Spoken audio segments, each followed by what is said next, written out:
أنا واحد البنت اللي كانوا والديا مهليين فيا بزاف، كانوا مفشيني لواحد الدرجة كبيرة، ماشي حيت هما لاباس عليهم وعندهم فلوس، كانوا واحد الناس اللي بسطاء وعاديين، غير أنا حيت كنت بنتهم الوحيدة، ما كان عندي لا خويا لا ختي، وداك المجهود ديالهم كامل عطاوه ليا أنا، كانوا كيحضروا ليا قاع داكشي اللي بغيت، وأي حاجة خرجت جديدة كنكون أنا الأولى اللي كنلبسها.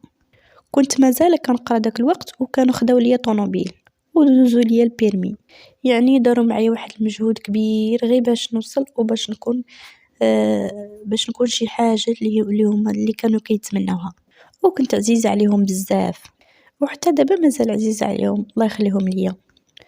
وتزوجت واحد السيد اللي المستوى ديالو متدني بزاف، وهذا هو الغلط الكبير اللي درت في حياتي، يعني مزلوط. المهم نخليكم مع التفاصيل ونعاود لكم القصة ديالي. قبل ما نتزوج كنت باغا نخدم مضيفة طيران، حيت كان ديك المهنة عزيزة عليا بزاف وكانت الحلم ديالي، ومني كنت صغيرة وانا كنحلم بها.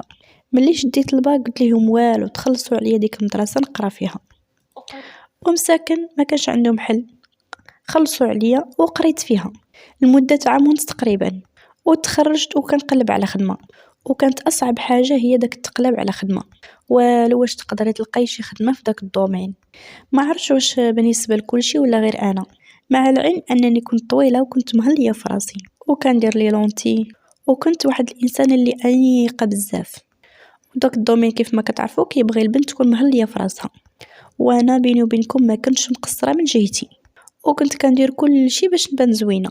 ولقيت الخدمة واخيرا بمساعدة داك المعهد فاش قريت، هما اللي كانوا دبروا ليا على خدمة، وخدمت لمدة ديال عامين، وعييت بزاف، وكان الصالير صراحة قليل، كنت يلاه كناخد ديك 2500 حتى 3000 درهم للشهر، ما عجبنيش داك الصالير نهائيا مقارنة مع دوك الفلوس اللي خسروا عليا والديا، وعاد ديك التمارة ديالهم اللي ضربوا عليا، وخاصك تكوني لالا ومالي، وما عجبنيش انا قاع داك الديكور نهائيا، وانا نجلس من الخدمه.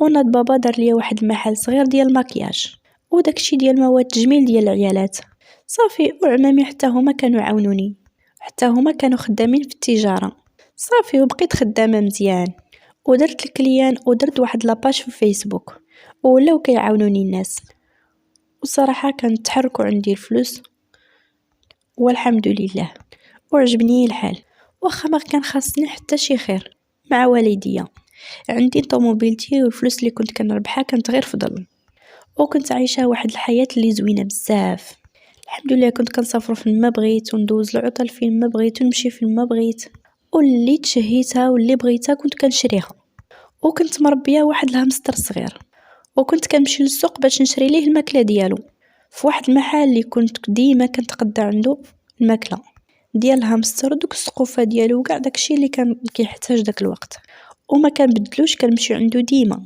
كنت كليانه ديالو وخلاص. وداك المحل كان فيه واحد الراجل كبير شويه، وكان واحد الولد باقي صغير، وهذاك الولد اللي كان في داك المحل كان قدي فلاش تقريبا، صافي تكونت بيني وبينهم واحد العلاقه اللي زوينه ومحترمه، صافي. كنا كنبقاو نجمعوا ونضحكوا، وإلا لقيتهم هكا معمرين اتاي كنجلس نشرب معاهم داك الكويس ديال اتاي.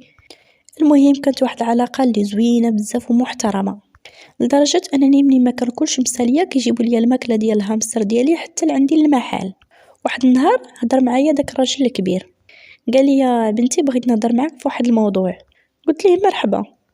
قال لي داك الدري اللي خدام عندي راه بغى يتزوج بك على سنة الله ورسوله، قال لي بلي عجبتيه وخاف باش يفتحك الموضوع، خافك لا تقمعيه، وخصوصا انك واحد الانسان اللي ميسوره وما خصك حتى حاجه، وهو غير خدام عندي في المحل. فاش قالها ليا بقيت انا غير كنضحك، وجاني الموقف في شكل، وفي نفس الوقت جاتني بحال الشفقه، وقلت ليه ماشي مشكل انا غنفكر في الموضوع.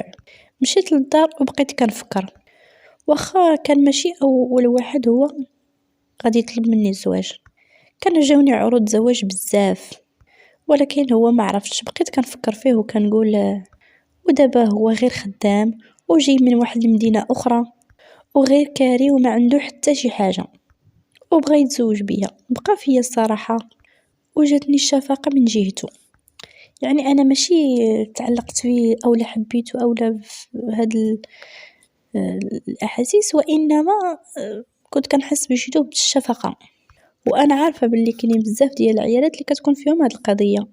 المهم في الأخير وافقت ومشيت عندو وهدرت معاه واتفقنا على الزواج، وانا غير نية وحلة فمي، ومشيت قلتها لوالديا وما وافقوش نهائيا وما عجبوهمش الحال. تقريبا شي سيمانة وهما ما كيهضروش معايا. المهم بقيت عليهم حتى وافقوا.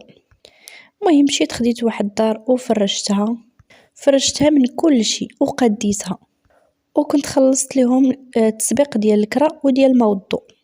المهم تكلفت بكل شيء غير بوحدي، وهو ما حط حتى شي ريال. صافي تزوجنا وسكننا في ديك الدار، وانا كان عجبني الحال ديك الساعه. داز واحد شهر تقريبا والسيد بداو كيخرجوا رجليه الشواري. لي كارت كيشي ديالي ديما كيهزهم ولا كيتيري الفلوس بزاف، مرة 1000 درهم، مرة 2000. ولا كيمشي المحل عندي تيجلس مع البنت اللي كتقابل ليا المحل، وهو قبيح ما كيعرفش يتعامل. جرى ليا كاع على الكليان ودار ليا بزاف ديال المشاكل في الخدمة، وقال لي هذيك البنت اللي عندك في الخدمة ردي منها البال راها كتسرق. وهذيك البنت مدة طويلة وهي خدامة معايا، وكانت واحد الإنسانة اللي الله يعمرها دار وما شفت منها غير كل خير، وما كتسرقش وانا عارفاها مزيان، وانا اللي كنعطيه فلوس الكارو. عيق عليا بزاف ولا كيتيري 1000 درهم في النهار. واحد النهار كانت وصلتني شي خبر بانه كيقصر مع صحابو. السيد ولا كيشري الحوايج بزاف كتر مني انا اللي مرا، كيشري غير دوك الحوايج المشرملين والخواتم والسناسل والقرميطات، داكشي ديال دوك المشرملين. المهم عيق عليا بزاف، وانا هادشي بدا كيطلع ليا في راسي، يعني بحال داك المشتاق الا داق، بحال الا كانوا سادين عليه في شي بلاصه وبانوا ليه الفلوس. واخا كان بين ليا في الاول بلي راجل ونقدر نعاونو حتى يوقف على رجليه ونتعاونوا بيناتنا ونديروا علاش نرجعوا، ولكن والو، باغي غير يلبس ويخرج ويقصر مع صحابو والقارو وهادشي اللي مقابل وكل شيء على حسابي. ندمني على النهار فاش قبلت نتزوج به. شفت حتى عيت وانا نطلق وصفتو بالحوايج فاش جاني نهار الاول، حيت عيق عليا بزاف وضيعني في كاع الفلوس اللي كنت جامعه. المهم طلقت منه وخديت عنده السوار ديال الدار وجريت عليه حيت ما كيستاهلنيش. ودابا انا واحد المرة اللي مطلقه وعايشه في ديك الدار اللي كريت، ورجعت عطيت اهميه لخدمتي وعايشه دابا بخير والحمد لله. وهذه هي قصتي، وشكرا لكم على الاستماع.